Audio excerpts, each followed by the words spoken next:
कुर्बानी की कॉस्ट तीन हिस्से होते हैं ना, एक अपना, एक रिश्तेदारों का और एक गरीबों का।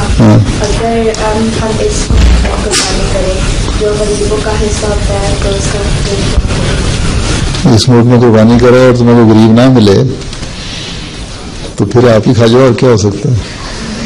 रिश्तेदारों को दे दो।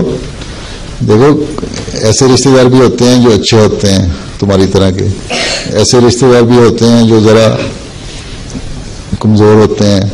बहुत सारे यहाँ लोग ऐसे भी आए हुए हैं जिनको कोई काम नहीं है, असाइलम सीकर हैं।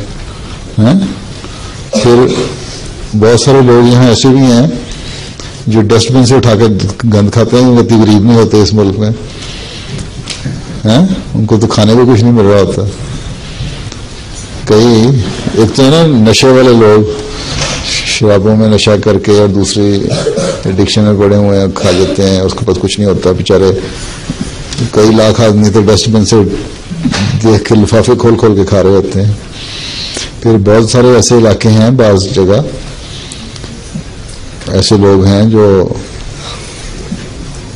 जहाँ जिनको गरीब को तलाश करना चाहो तो मिल भी जाते हैं। अमेरिका में तो अफ्रीकन जो आबादियाँ उनमें से कई हजार बल्कि लाखों में ऐसे हैं जिनको खाने को कुछ नहीं मिलता, बहुत बुरा हाल है। वैसे तो अमेरिका बड़ा एडवांस मुल्क है तो वहाँ जाके भी उनको दिए जा सकते हैं।